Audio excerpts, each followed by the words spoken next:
So for years, I had people telling me, Blessing, buy a car. You're due for a car. But I didn't think I was due at the time. I didn't need it. And I did not want to spend money anyhow, right? But last year in 2024, buying a car became necessary because I moved and where I was staying was inside. And when we say inside in Nigeria, we mean it is far from the main gate.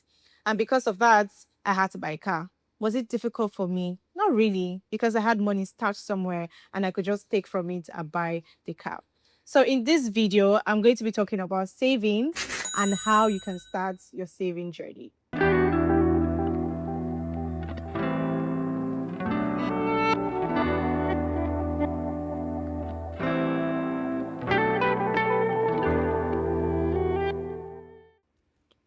We all know the country isn't smiling, right? There is a lot going on with the economy, Tinubu's economy, if you know what I mean. Things are more expensive. There's inflation, which is why things are more expensive. And everybody is pricing things without regulation. We know that. And as a Nigerian, you know that when the price of certain goods go up, they barely ever come down. If they like, let Naira be dumping today. You won't see changes in any good in the market because nobody's actually regulating them. So it is important for you to be able to save so you can edge against some of these issues. I know that savings and investment are not the same thing. And some people are like, you can't save your way to wealth, so why bother? You can't save your way to wealth, true. But sometimes when investment opportunities come, you do not even have money to invest. You don't even have money to put into things like that because you are not even saving at all, right? If you had savings somewhere, once the opportunity to invest in something or there's a need somewhere, you can actually pay for it because you have money stashed somewhere. So I know that it is difficult for some people to save. Right? Savings can be hard for a lot of people. And that's because you do not bring saving culture from heaven. Nobody is born with it. I wasn't born with it. You were not born with it. If you're able to save, it's probably because you trained yourself or you learned from people around you, maybe your parents or friends, and you've seen how they save and you learned how to save. It didn't come from heaven, and that's I am sure of, right? So saving can be difficult. Things are expensive. You're getting your salary. It is quite hard to take out something out of it to save while paying for bills. You have, if you're young, you have probably education. Most people are jackpine and pay for school. Or even if you're schooling in Nigeria, you're paying for school, you're paying for feeding, you're giving your parents money, you're paying for house stuff, electricity. Being an adult is a lot of work, right? So there's a lot to pay for and it can be difficult. However, it is not impossible. I've had conversation with people and they always ask me, Blessing, how do you save? How can I save? Oh my Blessing, I don't know how you do it. I get it, right? It's a bit difficult. But if you learn it over time, it becomes easy for you to do. It's no longer a difficult thing that you can't do, and you'll be able to have something to say, I have something, money somewhere that I have saved. I have money that is doing the work for me, and that is possible. So I'm going to be giving you tips and things you can do to improve your savings culture. And then the first thing I'm going to be talking about is start with a simple budget, right? So this is it. There are a number of budgeting or saving strategy. You have the 50-30-20 rule. You have different rules, right? That people have given or shared to help you save. They'll tell you, oh, save 50%, use 30% for this, use 20% for that. So one thing you can do is to pick a saving strategy and work with it. Personally, I do not use any of these trading strategies. And the reason is because I have a customized strategy for myself, right? I know what works best for me. And I created one that works best for me. I have a particular percentage of what I earn that goes to savings. I have a particular percentage that goes here and here and here. So starts with a simple budget, right? Now, you know the things you spend money on every month. For example, I send my nieces more pocket money for the month, right? And a few other things. I have bills, although right now I pay service charge, so it's all encompassing and I pay at once. But you would have electricity bill, you have feeding, you have girlfriend allowance that you probably give your girlfriend if you're a guy, or some money you spend around, right? So you know what your basic usual expenses are. So this is what I would advise. Create a structure. Look for one of these rules, probably the 50-30-20 rule, or create one that works best for you, especially when you look at your pocket, how much you're earning, how much your bill is. If your bill is a lot, look at that, put more into settling basic important bills. Then the rest you can share to other things, right? So uh, let's say, for example, you're earning 500,000. Your savings could be 100,000, and then you walk around 400,000 to doing every other thing that you want to do, which, works. So once you've created that strategy, you can now move on to other things that could help. I would suggest, like I've already said, looking at your salary, how much do I earn? How much can I put into savings? Whatever you put into savings, just pretend like that money does not exist. If you're earning 500K and your savings is 100K, somewhere at the back of your mind, tell yourself, convince yourself that your salary is 400,000, because that 100,000 has entered Kotoaye and you're not supposed to bring it out. So put that 100,000 aside, take that 400 and then spend it like it's your salary. Factor in all those basic expenses that you do. Oh, you're sending money home 50,000. You're paying bills 150,000. This. Then leave some for yourself to spend. Now, I think one of the biggest mistakes people make when they are saving is to save and then not leave anything for enjoyment. Do not do that to yourself. You go tire you. You will get hey, Jesus, what's the word? Exhausted and frustrated really quickly if you try that. Do not remove enjoyment from your budget. Do not remove miscellaneous or wiggle room, something that allows you wiggle, something that allows you be spontaneous sometimes. I'm trying to make it compact, so I'm not when I'm talking to you, I'm not trying to use a big salary, putting a big salary in mind. I'm trying to make it work for whatever salary or whatever range your salary is in. So just try to create something that gives you room to wiggle, something that you can still buy shawarma once in a while, right? But ensure that you're saving. Savings will save you on a rainy day. I know people say that kind of thing, say, oh, I saved for a rainy day. Now my savings is saving me, which is good still. That works. Another thing you should take note is some people save for something, right? You're saving with a goal in mind. You're either saving to buy a house if you intend to buy a house, or you're saving to buy a car, or you're saving to buy something, buy a dress, buy a shoe, or anything, any given thing actually. But the interesting thing is I've been saving since NYSC, and I wasn't saving for anything in particular. I wasn't saving for a car, I wasn't saving for a house. I was just saving. And it's because of that principle I mentioned at the beginning. Just save because you do not know what opportunity would meet that saving in your hand, right? So I was just saving just so I have money.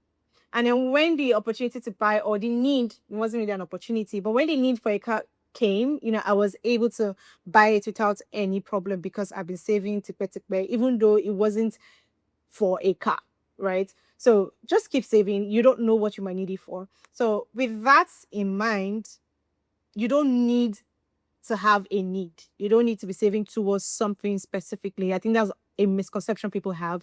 You do not need to be saving to something specifically.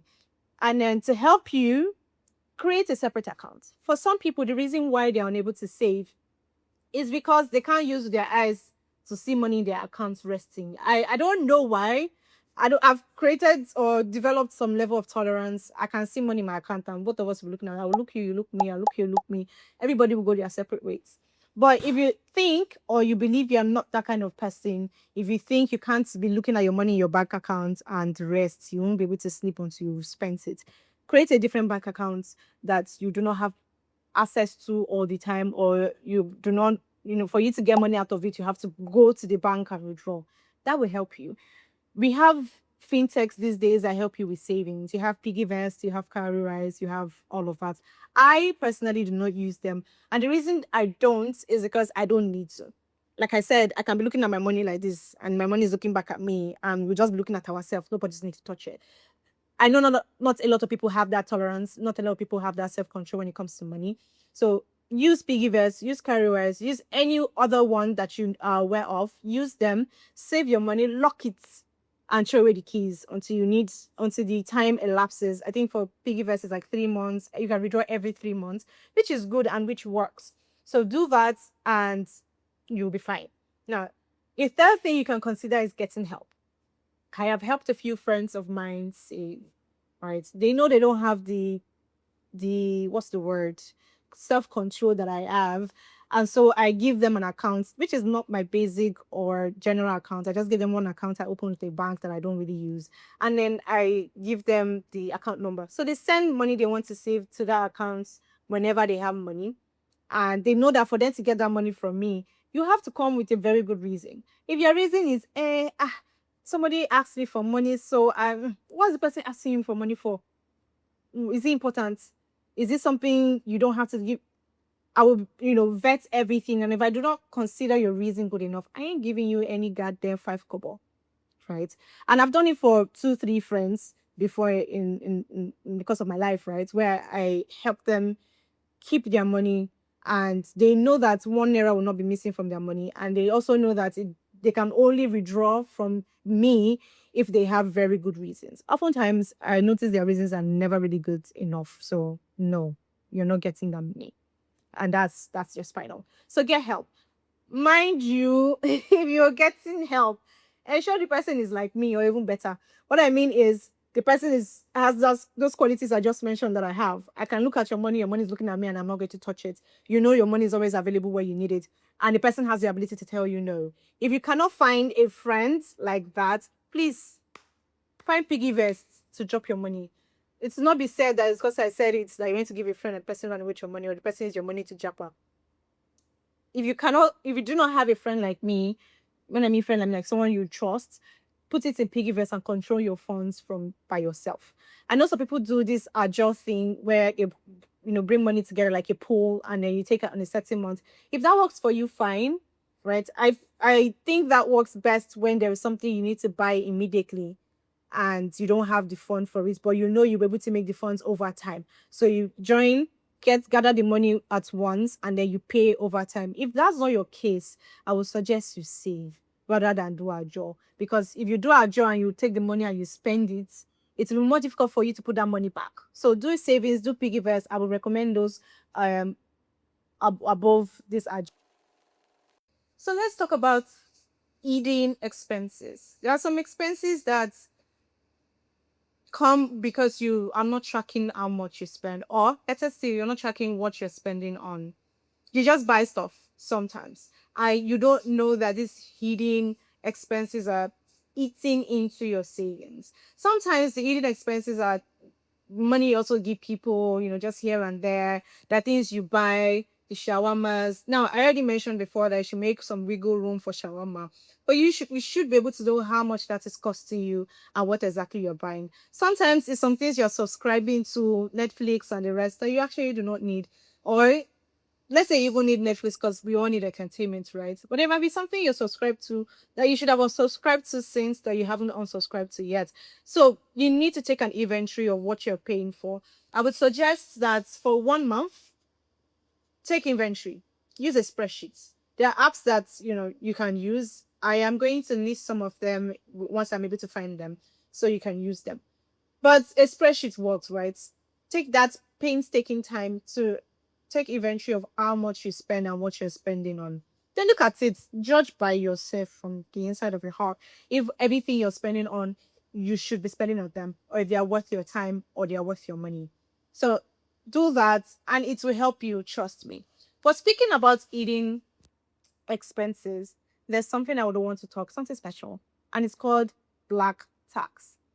If you do not know what black tax is that's money that your uncle that you have not spoken to in like a year just randomly texting and say, my daughter, my son, eh, can you just send me so amounts or so thing? It is that money that we give to family, sometimes based or because of obligation, sometimes is guilt tripping, sometimes is just responsibility. So black tax is that money sent to family. And I think in a way it should cover friends, because sometimes friends get black tax from you, especially if they believe that you're earning more or you have more money than they do, right? So be very conscious of black tax, because black tax involves emotions. It involves, sometimes it involves guilt tripping. Sometimes it involves the ability to say no, and it involves people management. If you do not know these things about black tax, you will fall victim of it, and you will end up spending all your money on black tax. Now, am I saying you not give money to family or anything? No, that's not the point. But you should be able to regulate the black tax. You should be able to regulate how much of your money you give to black tax. And except if the black tax is life and death, you shouldn't be touching your money for black tax. I'm going to be talking about black tax in my next video as standalone, because it's actually a very, very big topic. Like I mentioned, it involves interpersonal relationships and people's management. It involves the ability to say no. It also involves your, knowing where to draw lines, which is what saying no is. And it also involves guilt tripping sometimes. So it's a whole topic on its own, and it's something I'll be discussing some other time in probably my next video. But be very conscious of black tax. Know how much you're putting aside for family and friends. Know how much you're putting aside to, in case you need to send money to somebody. But before next video, in just in case something pops up, know that if it is not life and death, it has nothing to do with your savings. And even at that, you also have to be very careful.